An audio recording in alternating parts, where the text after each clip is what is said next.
사랑하는 친구들, 안녕하세요. 여러분, 한 주간 잘 지냈나요? 오늘도 예배하러 이렇게 유튜브 앞으로 나온 여러분을 환영하고 축복합니다. 우리 기도함으로 우리 예배를 또 시작하겠습니다. 수고하고 무거운 짐진 자들아, 다 내게로 오라. 내가 너희를 쉬게 하리라. 나는 마음이 온유하고 겸손하니 나의 멍에를 메고 내게 배우라. 그리하면 너희 마음이 쉼을 얻으리니 이는 내 멍에는 쉽고 내 짐은 가벼움이라 하시니라. 아멘. 한결같이 우리를 바라보시며 우리 곁을 지키시는 하나님, 이 시간 우리가 우리 눈을 들어 하나님을 바라보기 원합니다. 우리의 믿음의 눈을 열어주셔서 이 시간 이 예배를 통하여 하나님을 바라보며 하나님께만 영광 돌리는 시간 될 수 있도록 도와주시옵소서. 예수님 이름으로 기원합니다. 아멘. 다 함께 주기도문송 찬양하겠습니다. 하늘에 계신 우리 아버지, 아버지의 이름을 거룩하게 하시며 아버지의 나라가 오게 하시며 아버지의 뜻이 하늘에서 같이 땅에서도 이루어지게 하소서. 오늘 우리에게 일용할 양식을 주시고 우리가 우리에게 잘못한 사람을 용서하여 준 것 같이 우리 죄를 용서하여 주시고 우리를 시험에 빠지지 않게 하시고 악에서 구하소서. 나라와 권능과 영광이 영원히 아버지의 것입니다. 아멘. 사도신경 하심으로 우리의 신앙을 고백하겠습니다. 나는 전능하신 아버지 하나님 천지의 창조주를 믿습니다. 나는 그의 유일하신 아들 우리 주 예수 그리스도를 믿습니다. 그는 성령으로 잉태되어 동정녀 마리아에게서 나시고 본디오 빌라도에게 고난을 받아 십자가에 못 박혀 죽으시고 장사된 지 사흘 만에 죽은 자 가운데서 다시 살아나셨으며 하늘에 오르시어 전능하신 아버지 하나님 우편에 앉아 계시다가 거기로부터 살아있는 자와 죽은 자를 심판하러 오십니다. 나는 성령을 믿으며 거룩한 공교회와 성도의 교제와 죄를 용서받는 것과 몸의 부활과 영생을 믿습니다. 아멘. 하나님께서 오늘 우리에게 주신 말씀은 예레미야 37장 3절에서 10절까지의 말씀입니다. 제가 가진 성경으로는 구약성경 1113페이지에 있습니다. 예레미야 37장 3절에서 10절. 말씀이 조금 길지만 여러분의 성경을 직접 찾아서 한 목소리로 함께 읽겠습니다. 예레미야 37장 3절에서 10절. 다 찾은 줄 알고 한 목소리로 읽겠습니다. 시작. 시드기야 왕이 셀레미야의 아들 여후갈과 마아세야의 아들 제사장 스바냐를 선지자 예레미야에게 보내 청하되 너는 우리를 위하여 우리 하나님 여호와께 기도하라 하였으니 그때 예레미야가 갇히지 아니하였으므로 백성 가운데 출입하는 중이었더라. 바로의 군대가 애굽에서 나오매 예루살렘을 에워쌌던 갈대아인이 그 소문을 듣고 예루살렘에서 떠났더라. 여호와의 말씀이 선지자 예레미야에게 임하여 이르시되 이스라엘의 하나님 여호와께서 이와 같이 말씀하시니라. 너희를 보내어 내게 구하게 한 유다의 왕에게 아뢰라. 너희를 도우려고 나왔던 바로의 군대는 자기 땅 애굽으로 돌아가겠고 갈대아인이 다시 와서 이 성을 쳐서 빼앗아 불사르리라. 여호와께서 이와 같이 말씀하시니라. 너희는 스스로 속여 말하기를 갈대아인이 반드시 우리를 떠나리라 하지 말라. 그들이 떠나지 아니하리라. 가령 너희가 너희를 치는 갈대아인의 온 군대를 쳐서 그 중에 부상자만 남긴다 할지라도 그들이 각기 장막에서 일어나 이 성을 불사르리라. 아멘.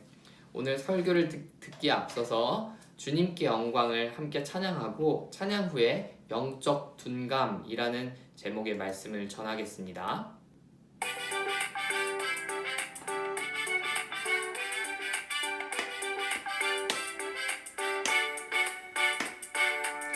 지저스 왕의 왕 사망 권세 이기신 주 부활의 소식 모두 전하세.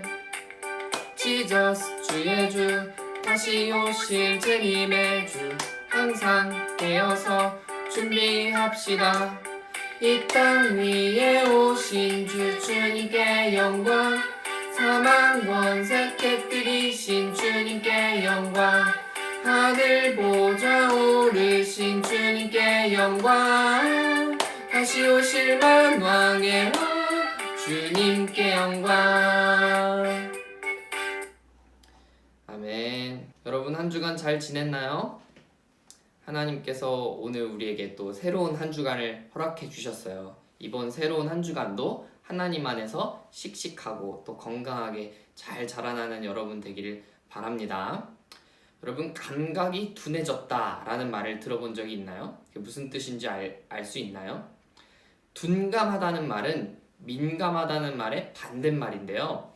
뾰족한 바늘과 같은 것들이 손가락을 찌른다든지 뜨거운 냄비에 손가락을 대었다든지 정상적인 사람이라면 모두 통증을 느끼겠죠. 그런데 만약 우리 손가락의 감각이 둔감해졌다면 우리는 통증을 못 느끼겠죠. 뜨거운 것을 만졌을 때 통증을 느껴야지 손을 뗄 수 있고 바늘에 찔렸을 때 통증을 느껴야만 바늘을 피할 수 있는 것 아니겠어요? 통증을 못 느끼는 둔감한 상태는 아픔을 느끼지 못해서 좋을 수도 있겠지만 오히려 더 심각한 문제를 만들어낼 수 있어요. 이처럼 감각이 둔해진다는 것은 우리에게 위험함을 불러일으킬 수 있다는 거예요. 우리 지난 주일에 들었던 말씀 여러분 기억나나요? 나라가 완전히 망하고 바벨론으로 포로 잡혀간 이스라엘에게 하나님께서는 새 언약을 주셨어요. 오늘 본문은 그 바벨론에 완전히 망하기 직전의 상황에서 주어진 본문이에요. 바벨론이 예루살렘을 포위해서 이스라엘 백성들은 어찌할 바를 모르고 있었어요. 우리 3절을 함께 읽어볼까요? 3절 시작. 시드기야 왕이 셀레미야의 아들 여후갈과 마아세야의 아들 제사장 스바냐를 선지자 예레미야에게 보내 청하되 너는 우리를 위하여 우리 하나님 여호와께 기도하라 하였으니. 아멘. 시드기야 왕이 예레미야에게 사람을 보내서 이렇게 얘기하는 거예요. 하나님께 우리를 위해서 기도해줘. 하나님께서 바벨론으로부터 우리를 보호할 수 있도록 기도해줘. 그런 얘기죠. 그런데 오늘 본문을 우리가 읽어서 알다시피 하나님은 예레미야를 통해서 오히려 어떤 말씀을 예언하셨죠? 예루살렘의 멸망을 예언하셨어요. 너희는 바벨론에 완전히 망할 것이다. 바벨론이 너희를 다 태워버릴 것이다. 아주 끔찍한 예언을 예레미야는 전하고 있는 거예요. 자, 그런데요, 오늘 말씀을 이해하기 위해서요, 이 당시에 이스라엘을 둘러싼 외세의 상황을 이해하면 더 좋아요. 이 당시에는 이스라엘을 둘러싼 두 나라, 아주 강한 두 나라가 있었는데 첫째는 바벨론이고요, 다른 하나는 이집트였어요.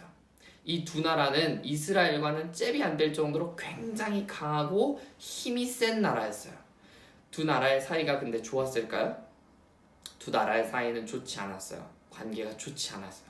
조금 전에 오늘 말씀의 상황은 바벨론이 예루살렘을 완전히 포위한 상황이죠. 그때 무슨 일이 일어나냐면요, 우리 5절을 함께 읽어볼까요?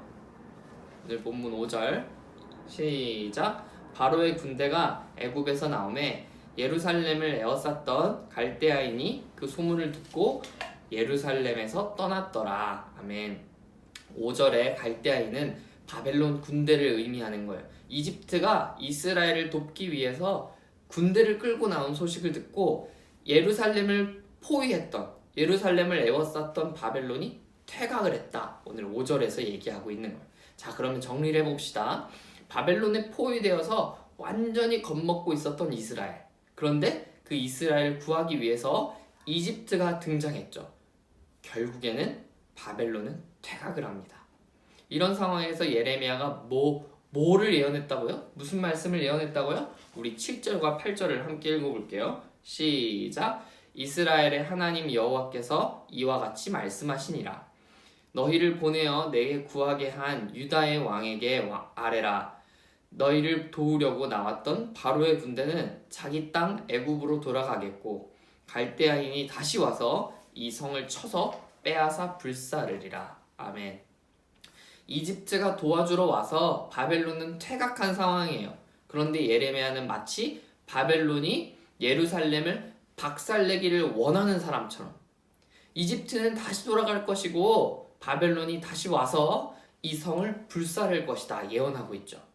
사람들이 이 예언을 믿었을까요? 안 믿었을까요? 믿지 않았어요. 오히려 예루살렘에 살던 사람들은 안심하고 있었어요. 와, 이집트가 우리를 도와주러 와서 우리는 겨우 살았구나. 바벨론이 더 이상 우리를 공격할 수 없을 거야. 이런 식으로 안일하게 생각하고 있었다는 거예요. 즉 하나님의 예언을 이스라엘 백성들은 믿은 거예요? 못 믿은 거예요? 안 믿고 있었던 거죠. 백날 예레미야가 너희 망할 거야. 하나님이 바벨론을 통해서 우리를 멸망시키실 거야. 이렇게 말을 한다고 할지라도, 하나님의 말씀을 전한다고 할지라도 이스라엘은 믿지 않았다는 거예요. 왜 그럴까요? 이스라엘의 영적인 감각이 무뎌졌기 때문이에요. 이스라엘의 멸망의 근본적 이유는 바로 여기 있는 거예요. 영적인 감각이 무뎌졌기 때문. 예레미야가 여러 번 하나님의 말씀을, 그 진노의 말씀을 전했죠. 그런데 그 말을 듣고 이스라엘이 즉시 망했나요? 안 망했어요. 하나님은 계속 이스라엘을 기다려 주셨어요. 항상 하나님이 참아주시니까 멸망의 말씀을 들어도 그들은 둔해졌던 거예요. 이제는 아무리 찔러도, 아무리 멸망을 말해도, 멸망을 들어도 더 이상 아프지 않고요. 하나님의 멸망의 말씀이 두렵지가 않은 거예요. 그렇게 영적으로 둔감해진 이스라엘은 결국 하나님의 손에, 바벨론의 손에 망하게 되죠. 사랑하는 여러분, 우리가 살면서 죄를 짓죠. 지난주에도 우리는 알게 모르게 하나님 앞에 죄를 많이 지었을 거예요. 아마 이번 주에도 크게 변함이 없는 우리가 될지도 모르겠어요. 그런데 성경에서는요, 죄의 대가는 사망이라고 얘기하고 있잖아요. 우리처럼 지난주에 평생 동안 죄를 짓는 사람은 죽음이라는 대가를 받아야 된대요. 그게 바로 하나님의 공정한 심판이세요. 그런데 어떤가요? 우리 지난주에 지었던 죄 때문에 우리 죽었나요? 아니죠. 우리 이렇게 생생하게 살아있잖아요. 그래서 우리는 어느 순간부터 죄에 무뎌졌어요. 하나님의 심판의 말씀에 무뎌졌어요. 하나님이 우리를 혼내실 거다. 우리 죄 때문에 하나님이 우리를 혼내실 거다. 백날 들어도 우리 마음에는 큰 찔림이 없어요. 왜? 별로 두렵지가 않으니까. 에이, 설마 하나님이 우리를...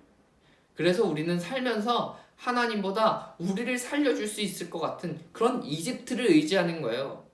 살면서 겪는 당장의 어려움, 부족함을 해줄 수 있는 이집트. 하나님을 의지하면서 하나님을 바라보면서 살아야 하는 우리인데 어느 순간 우리는 죄를 지으면서도 아무렇지도 않고 하나님을 사랑하지 않고 하나님을 의지하지 않고 하나님 없이도 아무렇지도 않은 거예요. 사랑하는 여러분, 우리가 어쩌다가 이렇게 되었나요? 멸망 직전의 예루살렘의 모습이 바로 우리의 모습이에요. 우리야말로 진짜 영적으로 둔감해진 사람들이라는 거예요. 화내고 짜증내고 미워하고 게으르고 하나님 생각하지 않고 하나님보다 다른 것들을 우선순위에 두고 우리는 매일매일 그렇게 살아가면서 아무렇지도 않아요. 옛날에는 잘못했구나 정도 생각했지 지금은 아예 그런 생각이 들지 않죠. 우리가 영적으로 둔감해졌다는 것을 증명해 주는 거예요. 사랑하는 여러분, 이스라엘은 영적으로 완전히 둔감해졌기 때문에 멸망했다는 것을 기억하기 바라요. 죄를 지어도 하나님이 용서해 주실 거야 낙관적으로만 생각하지 마세요.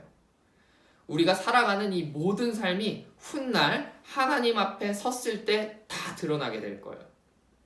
하나님이 당장 우리를 부르시면 우리가 하나님 앞에 서게 될 텐데 지금처럼 죄에 대해 뻔뻔하고 안일하게 여러분 살아갈 수 있겠어요? 하나님이 조목조목 우리의 죄를 나열하실 텐데, 우리를 혼내시고 심판하실 텐데, 그때 우리는 뭐라고 하나님 앞에 얘기할 수 있겠냐 이거예요. 그러니까 우리가 더 늦기 전에 하나님 앞에 회개해야 돼요. 우리가 회개하고 돌이키면, 하나님 앞에 용서를 구하면 하나님은 반드시 우리를 용서해 주시고 우리를 살려 주실 거예요. 그것은 성경에서 분명하게 얘기하고 있어요. 하지만 우리가 끝까지 회개하지 않고 죄에 대해서 둔감하고 하나님보다 이집트와 같은 것들을 더 의지하고 살아간다면 우리는 끝내 하나님의 심판을 피할 수 없겠죠. 훗날 하나님 앞에 서서 우리는 영원한 심판을 받게 될 거예요. 그러니까 여러분, 우리가 정신을 차리고 이번 한 주간 정말 잘 살아보면 좋겠어요. 하나님 앞에 죄가 하나도 없이 있는 사람이 어디 있겠어요. 그러나 적어도 우리가 영적인 감각이 완전히 무뎌지고 영적인 감각을 상실해버려서 죄를 지으면서도 아무렇지 않은 모습이 되지는 않아야겠죠. 그러려면 우리가 하나님의 말씀을 묵상하고 기도하기를 게을리해서는 안 돼요. 그렇게 고군분투하다가 여러분 다음 주일에도 건강한 모습으로 이렇게 만날 수 있으면 좋겠어요. 여러분, 영적으로 무뎌지고 둔감해져서 멸망의 직전까지 가는 우리가 아니라 정말 하나님 앞에 깨어서 항상 나의 죄를 의식하고 하나님을 바라보며 하나님을 의지하는 저 여러분 되기를 간절히 소원합니다. 기도하겠습니다. 우리의 죄를 다 아심에도 즉시 심판하지 않으시고 오래 참아주시고 우리를 기다려주시는 주님, 우리의 둔해졌던 영적 감각을 살려주세요. 하나님 앞에 죄를 지으면서도 아무렇지도 않았던 우리의 삶이 변화되기 원합니다. 눈동자처럼 우리를 지켜보시는 하나님을 믿으며 하나님을 두려워하는 우리가 될 수 있도록 도와주세요. 예수님 이름으로 기도합니다. 아멘. 지금 시간에는 우리 두 가지 기도 제목을 가지고 기도할 텐데요. 첫째는 영적으로 둔감하지 않고 한결같이 하나님을 바라보는 우리가 되게 도와주세요. 그래서 하나님보다 다른 것들을 의지하거나 사랑하지 않게 해주세요. 이렇게 첫 번째는 우리 말씀을 붙들고 기도할 거고요. 두 번째로는 코로나 바이러스가 하루속히 종식될 수 있도록 도와주세요. 정상적인 일상을 회복할 수 있도록 도와주세요. 이렇게 우리 두 가지 기도 제목을 가지고 기도한 이후에 목사님이 마치는 기도하겠습니다.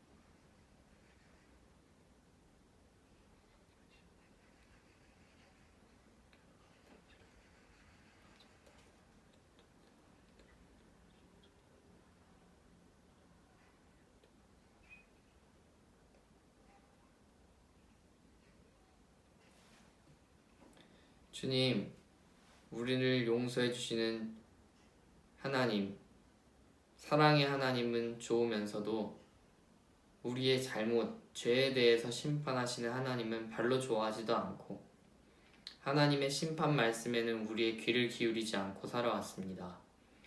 그저 우리가 듣고 싶은 말, 듣기 좋은 말만 골라서 들으며 하나님의 심판은 먼 얘기인 양 살아왔습니다.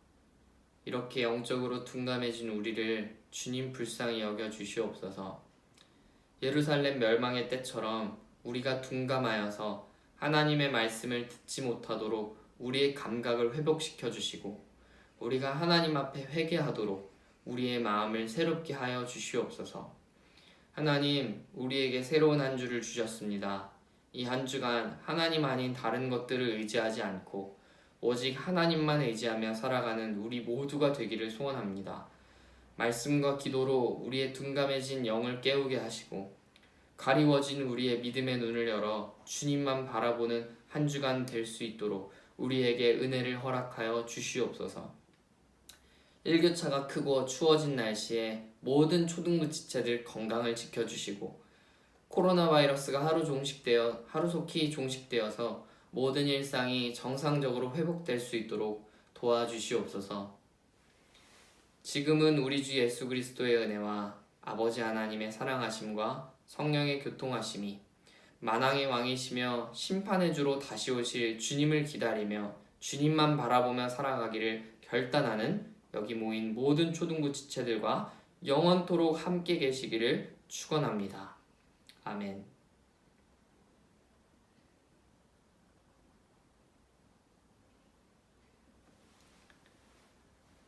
우리의 예배를 받아주신 하나님께 영광의 박수를 올려드립시다, 여러분. 여러분 1교차가 굉장히 커졌죠. 그래서 아직 코로나도 끝나지 않은 상태이고 하니까 더더욱 여러분 감기 걸리면 안 되겠죠. 감기 걸리지 않도록 아침 저녁으로는 쌀쌀하니까 옷을 두껍게 잘 입고 건강을 잃지 않는 모든 초등부 지체들 다 되기를 소망합니다. 여러분 다음 주일에는 우리가 만나게 될 수 있을지 아직 모르겠어요. 지금 목사님이 이 영상을 촬영하는 게 목요일이거든요. 아직까지는 목사님이 들은 바가 없고 토요일쯤 돼서 여러분에게 안내를 할 수 있을 것 같은데 부디 우리가 10월 첫 주일에는 만날 수 있으면 좋겠어요. 참 그리고 우리 친구들 추석 때 계획이 다 어떻게 되는지 모르겠어요. 코로나 때문에 가족들이 모이지 않기로 하는 가족들도 꽤 많더라고요. 우리 추석 연휴를 가족들과 함께 보내든 또 친척들과 함께 보내든 여러분 가족들과 함께 기쁘고 행복하고 즐거운 추석 명절 다 되면 좋겠습니다. 여러분 그렇게 건강하게 잘 지냈다가 우리 다음 주일에도 만나요. 여러분 안녕.